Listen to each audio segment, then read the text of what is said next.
আল্লাহকে ভালোবাসার সাথে নবীজির অনুসরণ যুক্ত, নামাজের সাথে যেমন ওযু যুক্ত, পবিত্রতা যুক্ত, আল্লাহকে ভালোবাসার সাথে নবীজির অনুসরণ কি জোরে বলেন যুক্ত।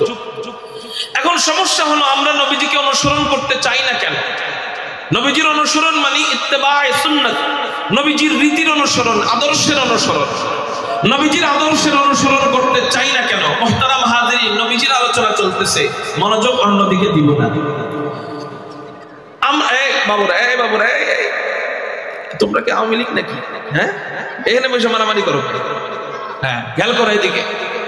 মুহতারাম হাজিরিন, নবীজিকে ভালোবাসার জন্য, আল্লাহকে ভালোবাসার জন্য নবীজির আদর্শের অনুসরণ জরুরি। সমস্যা হলো নবীজির আদর্শের অনুসরণ আমরা করি না কেন? চাই, করতে চাই কিন্তু হয় না।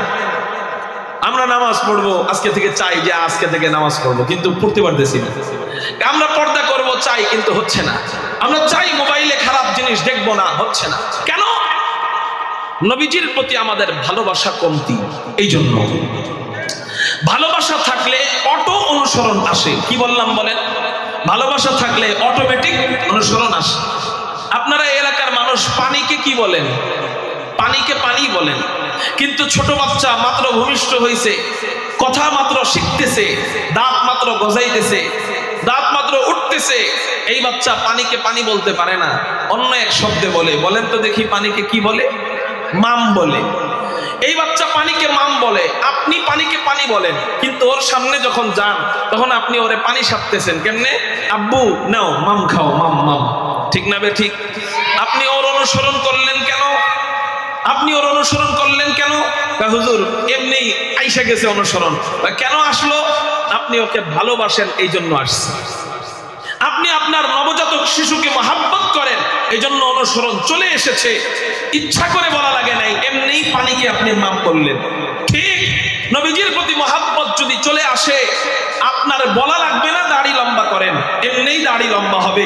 বলা লাগবে না পরিবারকে পর্দার মধ্যে চালান, এমনিই পরিবারকে পর্দা করাইবেন। বলা লাগবে না সন্তানকে মাদ্রাসায় দেন, এমনিই মাদ্রাসায় সন্তান হওয়ার আগেই বিবির সাথে চুক্তি করবেন। আল্লাহ আমাদেরকে যে সন্তান দিবে, সেই সন্তানকে আল্লাহর রাস্তায় ভর্তি করে দিব, মাদ্রাসায় দিয়ে দিব। বলা লাগবে না কষ্ট করে নামাজ পড়েন, এমনিই নামাজে চলে যাবেন। নবীজির প্রতি মহাব্বত নাই, এই জন্য নেইমার আর মেসির খেলা 5 ঘন্টা দাঁড়ায় দেখি, কোমর ব্যথা করে না, 5 মিনিট নামাজ পড়তে কোমর ব্যথা হয়ে যায়। ঠিক না বেঠে? মুহতারাম হাজিরিন, এই জন্য নবীজির অনুসরণ আসবে মহাব্বত থেকে। আগে মহাব্বত ঢুকানো জরুরি। মহাব্বত করি না আমরা নবীজিকে। মহাব্বত কেন করব? প্রশ্ন, হুজুর নবীজিকে মহাব্বত কেন করব? আজকে মহাব্বত কেন করব এবং কিভাবে করব, এটার 2টা জবাব দিয়ে আমি বয়ান শেষ করব। মহাব্বত কেন করব, এই জবাব হাদিস থেকে দিব এবং বিজ্ঞানের আলোকে সংক্ষিপ্তভাবে দেওয়ার চেষ্টা করব যে বিজ্ঞানের আলোকে নবীজিকে আমরা কেন ভালোবাসবো। আগে দিব হাদিসের জবাব। নবীজিকে আমরা কেন ভালোবাসবো, হাদিসের জবাব। قال رسول الله صلى الله عليه وسلم احب الله لما يغضكم من نعمه واحبوني لحب الله واحب اهل بيتي لحبي। নবীজি বলেন, 1 নাম্বার তোমরা ভালোবাসবা কাকে? 1 নাম্বার তোমরা মহব্বত করবা কাকে? নবীজি বলেন ভালোবাসা আর 1 নাম্বার হকদার হলেন আল্লাহ। চিৎকার দিয়ে বলেন কে? এই জন্যই নবীজি বলেন আহিবুল্লাহ লিমা ইয়াকুম মিন নি'মা। তোমরা আল্লাহকে ভালোবাসো, আল্লাহকে মহব্বত করো। কেন মহব্বত করবা? লিমা ইয়াকুম মিন নি'মা, আল্লাহ তোমাদেরকে অনেক ধরনের নিয়ামত দান করেছেন, এই জন্য তোমরা আল্লাহকে ভালোবাসবা। আল্লাহ তোমাদেরকে অনেক ধরনের নিয়ামত দিয়েছেন। বলেন আল্লাহ আমাদেরকে নিয়ামত দেন নাই? আল্লাহ আমাদের জন্য আসমান বানিয়েছেন, আল্লাহ আমাদের খিদমতের জন্য জমিন বানিয়েছেন, আল্লাহ আমাদের খিদমতের জন্য পাহাড় পর্বত বানিয়েছেন, আল্লাহ আমার খিদমতের জন্য নদী নালা বানিয়েছেন, আল্লাহ আপনার খিদমতের জন্য চন্দ্র সূর্য বানিয়েছেন। আপনারা বলেন আল্লাহর কি চন্দ্র সূর্যের কোনো প্রয়োজন আছে? আল্লাহর কি আসমান জমিনের প্রয়োজন আছে? আল্লাহর কি নদী নালার কোনো প্রয়োজন আছে? সব আল্লাহ বানিয়েছেন আমাদের জন্য। এই জন্য কবি তার কবিতার মধ্যে বলেন, ইয়ে জমি মেরে লিয়ে হে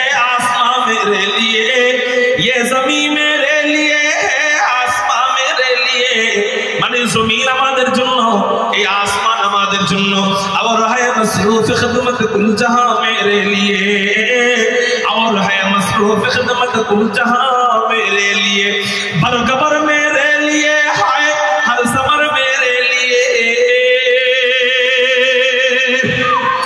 बरगबर मेरे लिए हाय हर समर मेरे लिए, हर चमन मेरे लिए, हर गुलसिता मेरे लिए, हर चमन मेरे लिए, हर गुलसिता मेरे लिए, एक मेरे दम से है इस बज़्म आलम का फुरूद, एक मेरे दम से है इस बज़्म आलम का फुरूद, वक्त खिदमत है इस सबका नौमका मेरे लिए, वक्त खिदमत है इस सबका नौमका मेरे लिए, मेरी हस्ती में है वो तुम्हारा हस्ती है आलम करा। আপনারা আমার দিকে খেয়াল করেন, মিডিয়ার ভাইদেরকে অনুরোধ করব বয়ানের সামনে হাঁটাহাঁটি করবেন না, সকলে আপনাদের দিকে তাকায় থাকে, খুব মনোযোগ দিয়ে আমার দিকে তাকান। মেরি হস্তি में है वो तुम्हारा हस्ती है आलम करा, है सब इजाद शूरे गुल फका मेरे लिए, है सब इजाद शूरे गुल फका मेरे लिए, क्यों ना हो रोज़े अजल से हो चुकी तक़सीम का, क्यों ना हो रोज़े अजल से हो चुकी तक़सीम का, मैं हूँ मालिक के लिए और कुल जहां मेरे लिए, मैं हूँ मालिक के लिए और कुल जहां मेरे लिए। कारो ज़बान जब बंद থাকে না, চিৎকার দিয়ে বলেন না আল্লাহু আকবার। আল্লাহ সব কিছু আমাদের জন্য বানিয়েছেন, সব আমাদের গোলামের জন্য বানিয়েছেন। আমরা কয় টাকা কামাবো, কয় পয়সা কামাবো, আগামীকালকে কয়টা ভাত খাবো, কয় ঢোক পানি খাবো, কতটুক রোদের তাপ আমার গায়ে লাগবে, কতটুক শীত আমার গায়ে লাগবে, কতটুক গরম আমার গায়ে লাগবে, সব আল্লাহ পাক রব্বুল আলামিন আমার জন্য আগেই বন্টন করে রেখে দিয়েছে। এখন আপনি বলতে পারেন হুজুর সব যদি আগেই বন্টন থাকে তাহলে আমি সুদ ছাড়া বাঁচি না কেন? সুদি কারবার না করলে আমার ঘর অভাবে থাকে কেমনে? ঘুষ না খাইলে আমার ঘর অভাবে থাকে কেমনে? সব যদি আল্লাহ আমার রিজিক যদি আগেই বন্টন করে রাখে তাহলে আমি হারাম পথে টাকা উপার্জন না করলে কেন অভাবে থাকি? যদি আল্লাহ আমার জন্য বন্টন করেই রাখেন আমি অভাবে থাকি কেন? উত্তর নবীজি হাদিসে কুদসির মাধ্যমে জানায় দেয়। হাদিসে কুদসি মানে কথা আল্লাহর বলছেন নবীজি। নবীজি বলেন আল্লাহ আমাকে বলেছেন আমার বান্দা আমার উপর যেমন ধারণা করবে আমার বান্দাকে আমি ওই ধারণার উপর চালাবো। মানে আমার বান্দা যদি ধারণা করে আল্লাহ আমারে খাওয়াবে না, সুদে আমারে খাওয়াবে, আল্লাহ কয় তোরে সুদ খাওয়াই বাঁচায় রাখবো, সুদ ছাড়া তুই অভাবে থাকবি। আমার বান্দা যদি ধারণা করে ঘুষের উপর আমার রিজিক চলবে, আল্লাহকে আমি তোরে রিজিক দিব না, তোর ঘুষ তুই ধারণা করছিস ঘুষের উপর, অতএব ঘুষের মাধ্যমেই তোর রিজিক আসবে। তুই যদি ধারণা করস চুরির উপরে আমার টাকা আসবে, বাস চুরি কইরেই তুই খাবি, চুরি ছাড়া তোর খাওয়া হবে না।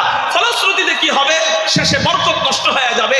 পুরা বাংলাদেশ খাইতে চাইছিল হাসিনা, পরিণামে 8টা লাকিস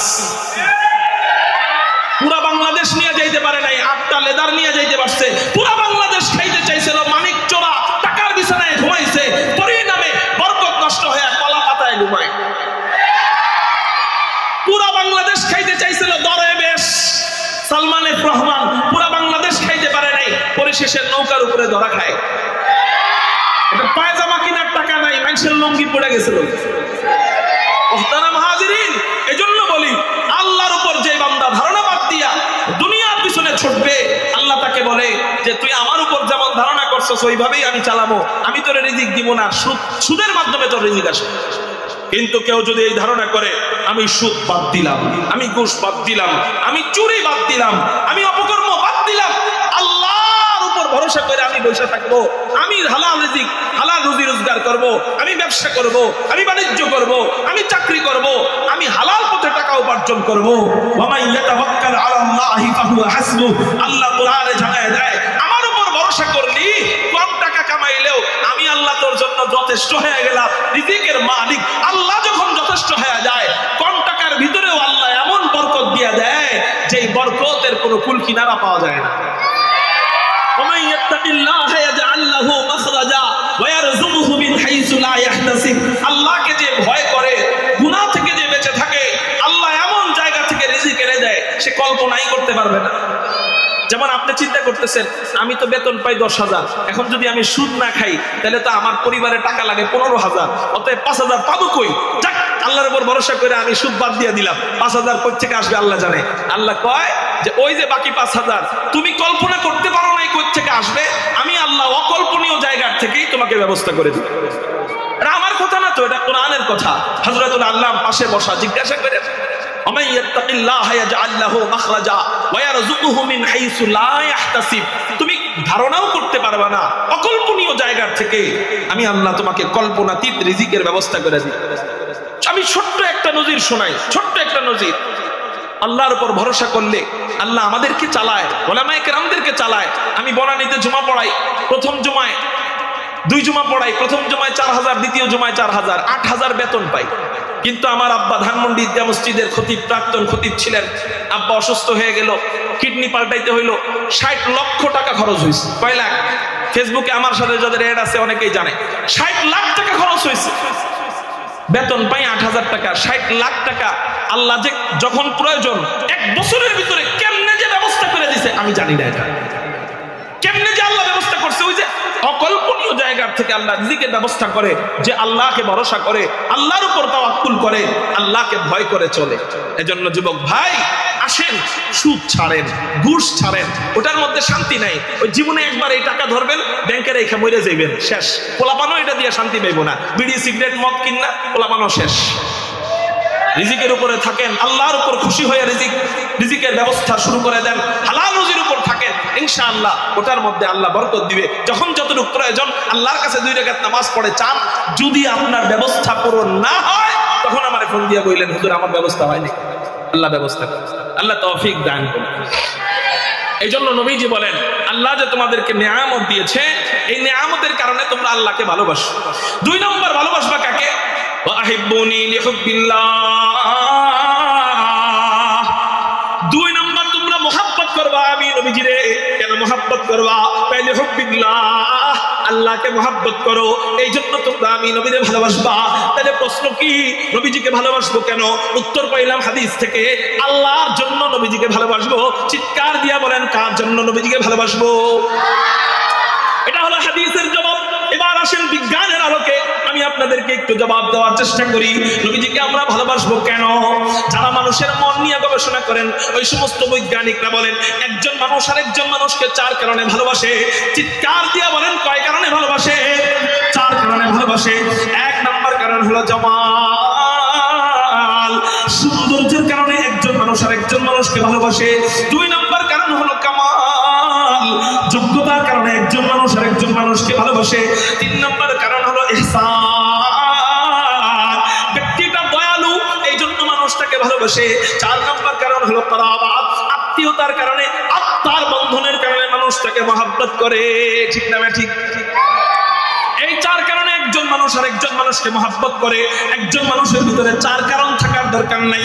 যদি একটা কারণই থাকে, যে কোনো একটা থাকে, মানুষ তারে জীবন দিয়ে মহব্বত করে। আপনারা বলেন প্রেমিক প্রেমিকার জন্য জীবন দেয় না? আমাদের দেশে সুসাইড, আত্মহত্যা আছে না নাই? কেন? এই ভালোবাসা কেন আসছে? এই ভালোবাসার কারণ টাকা পয়সা না, আত্মীয়তা না, ইহসান নয়, যোগ্যতার কারণে নয়। এই ভালোবাসার কারণ হলো 1 নম্বর জামাল, সৌন্দর্যের প্রেমে পড়ছে। সৌন্দর্যের প্রেমে পড়ে জীবন পর্যন্ত দিয়া দেয়। আচ্ছা, একটা কারণ যদি একজন ব্যক্তির ভিতরে পাও, তার জন্য যদি তুমি জীবন দাও, আমার নবীজিকে আল্লাহ একটা কারণ দেয় নাই, 4টা কারণ। হাবিবুল ফখর রাসূল, ইমামুল আম্বিয়া, সাইয়্যিদুল আম্বিয়া, সাইয়্যিদুল খালায়েক, আহমদ মুজতবা, মুহাম্মদুর রাসূলুল্লাহ সাল্লাল্লাহু আলাইহি ওয়াসাল্লামকে আল্লাহ 4টা কারণ দিয়ে দিয়েছেন। একটার কারণে যদি তুমি প্রেমিকার জন্য জীবন দাও, 4টা কারণ যে নবীর ভিতরে 1 নাম্বার কাতারে আল্লাহ দিয়ে দিয়েছেন, ওই নবীর জন্য জীবন দেওয়ার দরকার, জীবন দিয়ে মহব্বত করার দরকার আছে না নাই? 1 নাম্বার কারণ হলো জামাল, সৌন্দর্য। আমার নবী কেমন সুন্দর ছিলেন চলেন আপনাদেরকে হাদিস থেকে সংক্ষেপে একটু বলে আমার বয়ান শেষ করে ফেলি। আমার আবার মুন্সিগঞ্জ আরেকটা বয়ান আছে, এজন্য আমি লম্বা কথা বলবো না। এবং আপনাদের এখানেও অনেক মেহমানরা অপেক্ষা করতেছে, লম্বা বয়ান করে আপনাদের বিরক্তের কারণ হব না ইনশাআল্লাহ। আমি 2-3টা হাদিস বলে আমার বয়ান শেষ করব। নবীজি কেমন সুন্দর ছিলেন তিরমিজি শরীফের হাদিস হযরত জাবের বর্ণনা করেন আন জাবির ইবনে সামরা রাদিয়াল্লাহু তাআলা আনহু قال قال رسول الله صلى الله عليه وسلم في ليلة إضحيان وعليه حلة حمراء হযরত জাবের বলেন আমি হুজুর আকরাম সাল্লাল্লাহু আলাইহি ওয়াসাল্লামকে এক চন্দ্রোজ্জ্বল রাতে চাঁদের রজনীতে আসমানের চাঁদ যখন চলচল করে পূর্ণিমার চাঁদের রজনীতে আমি হুজুর সাল্লাল্লাহু আলাইহি ওয়াসাল্লামকে লাল ডোরাকাটা কাপড় পরিহিত অবস্থায় দেখতে পেলাম। হযরত জাবের বলেন আমার দিলের ভিতরে এই কথা জাগ্রত হলো সব সময় আসমানের চাঁদকে আলাদা পাই, নবীজিকে আলাদা পাই। আজকে আসমানের পূর্ণিমার চাঁদ পেয়ে গিয়েছি, জমিনের পূর্ণিমার চাঁদও পেয়ে গিয়েছি। আসমানের পূর্ণিমার চাঁদ উপরের দিক তাকাইলে দেখা যায়, জমিনের দিক তাকাইলে জমিনের পূর্ণিমার চাঁদ মুহাম্মদুর রাসূলুল্লাহ সাল্লাল্লাহু আলাইহি ওয়াসাল্লামের চেহারা মোবারক দেখা যায়। আমি একটু মিলায়া দেখবো আসমানের চাঁদ বেশি সুন্দর না জমিনের চাঁদ মুহাম্মদুর রাসূলুল্লাহ বেশি সুন্দর। এই কথা বলে হযরত জাবের বলেন ফাজালতু আনজুরু ইলাইহি ওয়া ইলাল কামার, আমি একবার নবীজির দিক তাকাইলাম আর একবার আসমানের চাঁদের দিকে তাকাইলাম।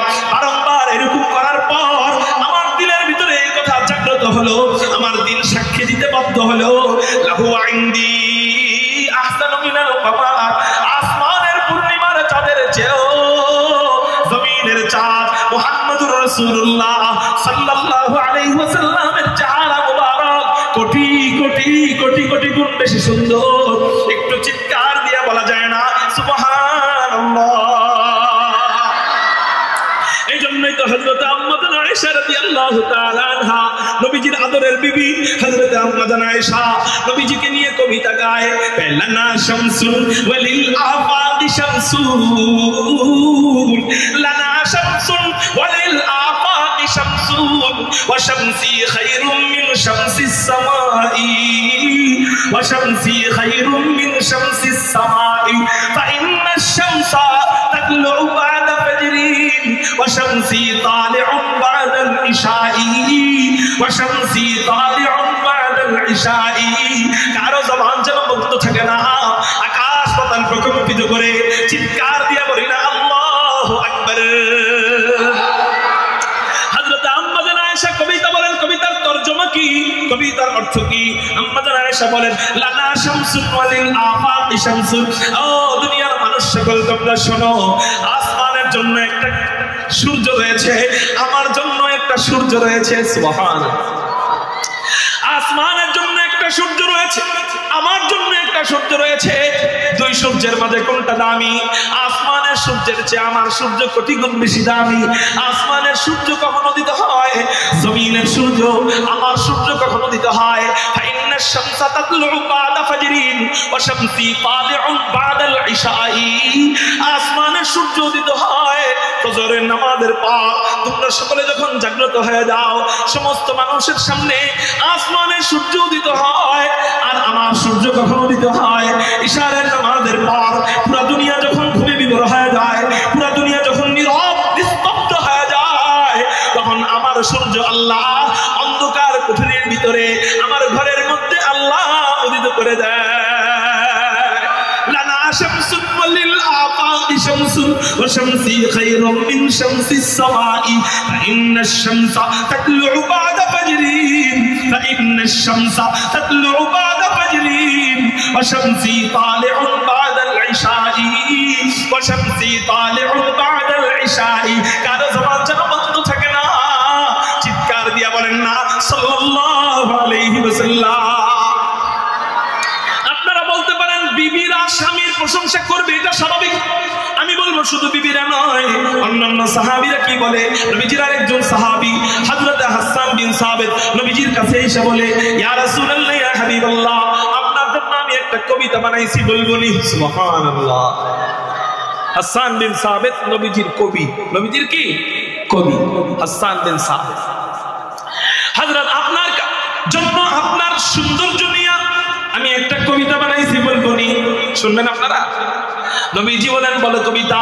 হাসান বিন সাবিত কবিতা গায়, ওয়া আহসানু মিনকা লাম তারাকাতু আইনি ওয়া আজমালু মিনকা লাম তালিদিন নিসাও। আল্লাহু আকবার। নবীজির কবি কবিতা গায়, তারা মাঠে পারে ডিম, হাসরের ময়দানে পাইবা গোড়ার ডিম।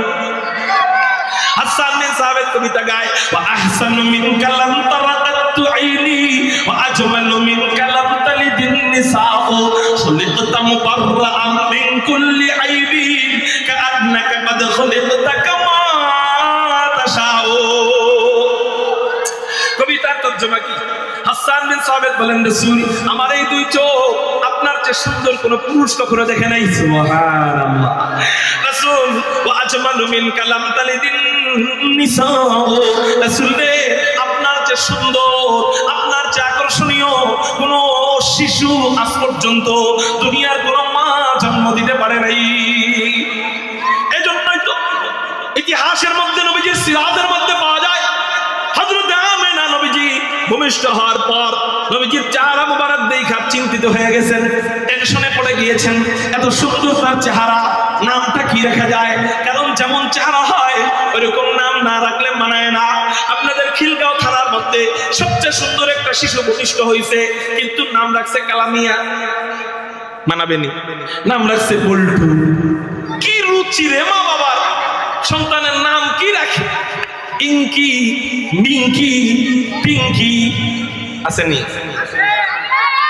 সেন্টু, মিন্টু, পিন্টু। নামের প্রভাব আছে। সন্তানের সুন্দর একটা নাম রাখা এটা মা বাবার সন্তানের হক। সন্তানের কি? মা বাবার কাছে সন্তানের প্রাপ্য, এটা পাওনা।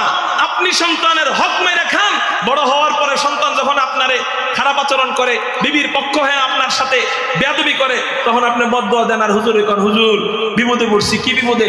পোলারে এত কষ্ট করে আদর করে বড় করলাম, ইঞ্জিনিয়ার বানাইলাম, পোলায় তো এখন আমারে ঘর থেকে বাইর করে দিতে চায়। তো দিবই তো। ঐশী তার বাপরে জবাই করে। আপনারা যে জবাই করে না, প্রতিদিন 2 রাকাত শুকরানা নামাজ পড়েন। খারাপ আচরণ তো করবেই। কামা তাদিনু তুদানু, যেমন কর্ম তেমন ফল। আপনি পোলার হক মেরে রেখেছেন, আপনার হক তো মারবেই। হুজুর পোলার হক কি? সন্তানের হক কি? সন্তানের হক সুন্দর একটা নাম রাখা। সন্তানের হক ও কথা ফুটতে গেলেই সুন্দর একটা দ্বীনি শিক্ষার পরিবেশ করে দেওয়া, মাদ্রাসায় ভর্তি করে দেওয়া, দ্বীনি শিক্ষা শিখানো, কোরআন শিখানো, হাদিস শিখানো। আপনি এটা না শিখায়া আট্টিমাটিম টিম শিখান, Johnny Johnny yes papa eating sugar no papa, এই চুরির কবিতা শিখান, তো আপনার পোলা আপনার পকেট থেকে টাকা মেরে খাবে না তো কে মেরে খাবে? আপনার পোলা দেশের সম্পত্তি মেরে খাবে না তো কে মেরে খাবে? এজন্য আপনি সন্তানের হক মেনেন না, সন্তানও আপনার হক মারবে না। আমাদের মা বাবার আমাদের হক মারে নাই, আমরাও আমাদের মা বাবাদের হক মারি নাই। সর্বোচ্চ চেষ্টা করছি মরণের আগ পর্যন্ত দিয়ে যাওয়ার। মরণের পরে প্রতিদিন মিস হয় না, যখন মনে পড়ে সূরা ইখলাস 3 বার পাঠায় দিই।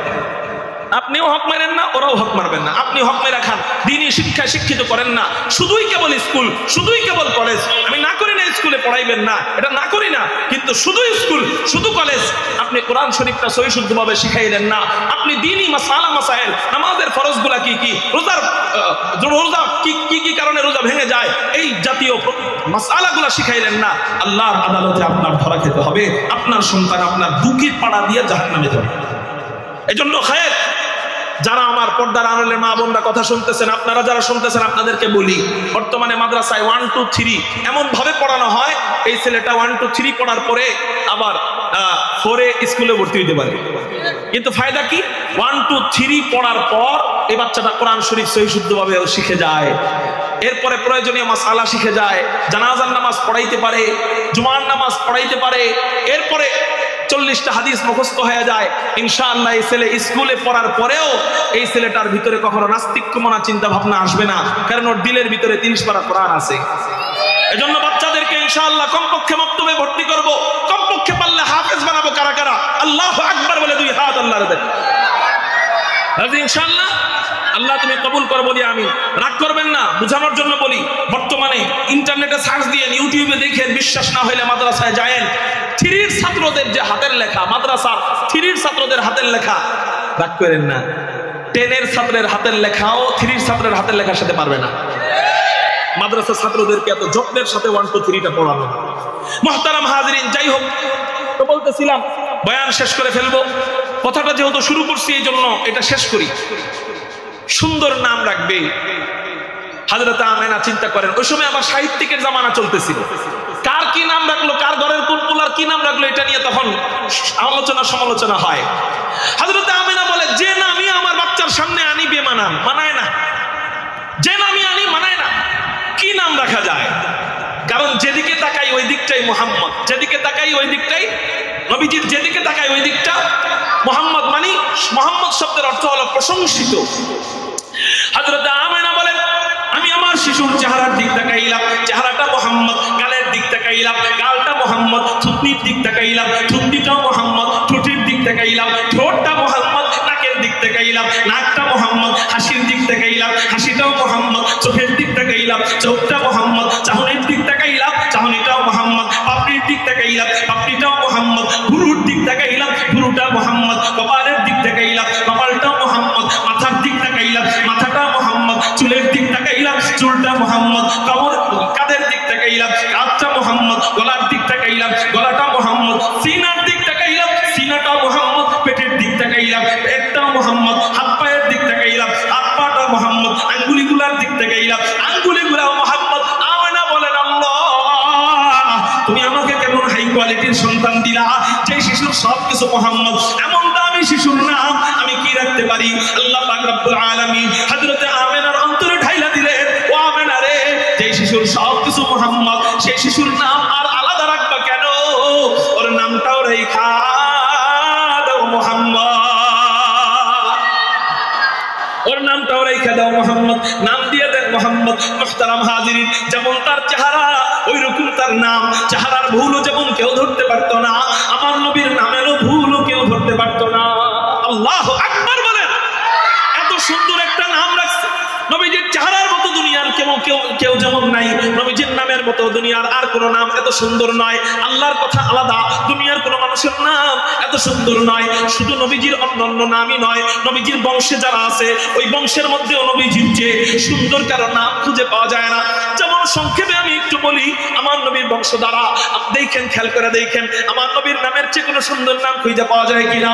আমার নবীজির নাম মুহাম্মদ, তার পিতার নাম আব্দুল্লাহ, তার পিতার নাম আব্দুল মুত্তালিব, তার পিতার নাম হাশিম, তার পিতার নাম আব্দে মানাফ, তার পিতার নাম কুসাই, তার পিতার নাম কিলাব, তার পিতার নাম কুররাহ, তার পিতার নাম কাআব, তার পিতার নাম লুই, তার পিতার নাম গালিব, তার পিতার নাম ফেহের, তার পিতার নাম মালিক, তার পিতার নাম নাজার, তার পিতার নাম কিনানা, তার পিতার নাম খুজাইবা, তার পিতার নাম মুদরিকা, তার পিতার নাম ইলিয়াস, তার পিতার নাম মুদার, তার পিতার নাম নিজার, তার পিতার নাম মাআদ, তার পিতার নাম আদনান, তার পিতার নাম উদাদা, তার পিতার নাম মুকাব্বির, তার পিতার নাম নাহু, তার পিতার নাম তাইরাহা, তার পিতার নাম ইয়ারুব, তার পিতার নাম ইয়াশজু, তার পিতার নাম নাবি, তার পিতার নাম হযরত ইসমাঈল, তার পিতার নাম আবুনা হযরত ইব্রাহিম আলাইহিস সালাতু ওয়াস সালাম। আমার নবীর চেয়ে আর কোন সুন্দর নাম তার নিজের বংশের ভিতরে পাওয়া যায় না। যেমন তার চেহারা তেমন তার নাম। এই জন্যই হযরত হাসান বলেন, ওয়াজমালু মিনকাল লামতালিদিন নিসাউ, রাসূল আপনার চেয়ে সুন্দর আকর্ষণীয় কোন শিশু আজ পর্যন্ত কোন মা জন্ম দিতে পারে নাই। একটু চিৎকার দিয়া বলেন না সুবহানাল্লাহ।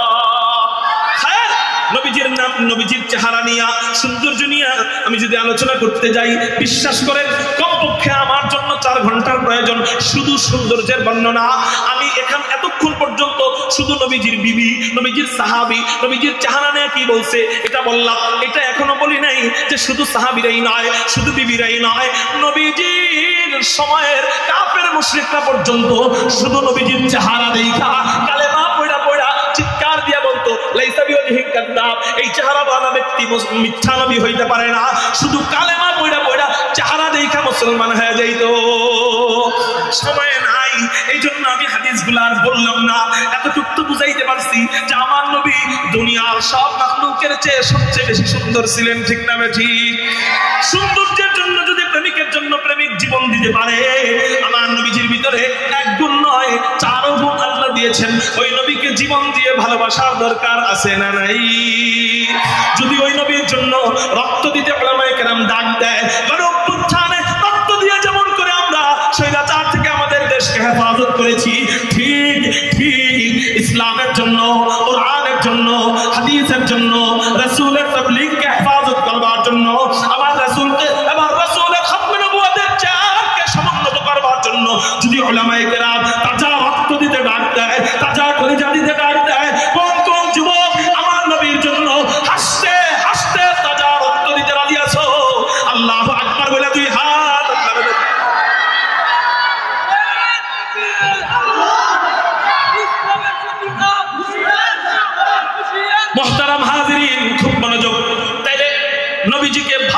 দরকার আছে না নাই?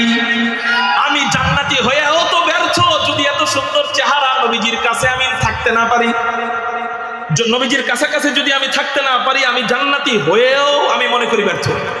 জান্নাতি হওয়ার পরে আল্লাহ যদি কয় আমি তোর কাছে নাই, ব্যর্থ কিনা? জান্নাতি হয়েও যদি আল্লাহকে না পায়, তাহলে কানবে মুত্তাকিরা, চিৎকার দিয়ে কানবে আর বলবে ওরে গেলমা জাতনি নেয়ামত হায় তু সবসে বেহতর নেয়ামতে দিদার তু। আল্লাহ হুরগেলমানের জন্য তো ইবাদত করি নাই, তুমি দিছো, নেওয়া লাগে তাই নিছি। আমরা তো ইবাদত করছি তোমার জন্য, তোমার সাক্ষাতের জন্য, তোমাকে দেখার জন্য। তাহলে জান্নাতে যায় নবী প্রেমিকরা নবীকে না দেখলে কানবে, আল্লাহকে না দেখলে কষ্ট পাবে, কানবে। ঠিক না ভাই? ঠিক। তাহলে বলেন নবীজির সাথে জান্নাতে থাকতে চাইনি, নবীজির পাশাপাশি জান্নাতে থাকতে চাইনি। হুজুর পাশাপাশি জান্নাতে থাকতে চাইলে কি করতে হবে? বলে নবীজিকে ভালোবাসতে হবে। কি করতে হবে? হুজুর ভালোবাসবো কেমনে? এই যে একটা চিৎকার দিলাম যে নবীর জন্য জীবন দিব, এটার নামই কি ভালোবাসা? তাই না, জীবন দেওয়ার যখন সময় হবে তখন দিবেন, ওইটা আলাদা। সবার জীবনে কি নবীর জন্য জীবন দেওয়ার সময় আসে? সবাইকে যুদ্ধ করতে পারবে, সবাইকে জিহাদ করতে পারবে, জিহাদের অবস্থান বাংলাদেশে তৈরি নাও হইতে পারে। এই জন্য যখন জীবন দেওয়ার সময় আসে তখন দিব, এই আকাঙ্ক্ষা রাখবো, দিলে এটা আলাদা। কিন্তু এখন থেকেই ভালোবাসার দরকার আছে না নাই? নবীজির ভালোবাসা কেমনে পাবো? নবীজিকে ভালোবাসবো কেমনে? নবীজি বলেন মান আহাব্বা সুন্নতি ফাকাদ আহাব্বানি ওয়া মান আহাব্বানি কানা মাই ফিল জান্নাহ। আমাকে ভালোবাসার পদ্ধতি হলো, যেই ব্যক্তি আমার রীতি আদর্শ অনুসরণ করবে, আমার আদর্শকে ভালোবাসবে, আমার সুন্নতকে ভালোবাসবে, সে যেন আমাকেই ভালোবাসলো। আর যে আমাকেই ভালোবাসলো সে আমার সাথেই জান্নাতে থাকবে। তাহলে বলেন অনুসরণ আসে কোন জিনিসের থেকে? মনে আসেনি? অনুসরণ আসে নবীজির সুন্নতের অনুসরণ আসে কিসের থেকে? ভালোবাসা থেকে। তাহলে নবীজির প্রতি ভালোবাসা দিলে ঢুকাবো না ইনশাআল্লাহ। আল্লাহ আমাদেরকে সুন্নত মেনে নবীজিকে পাওয়া, আল্লাহকে পাওয়ার তৌফিক দান করুক, বলি আমিন। ওয়া আখির দাওয়ানা আনিল হামদুলিল্লাহি রাব্বিল আলামিন। এখনো যারা বোমা ফুটাইতেছো যেই হাত দিয়া,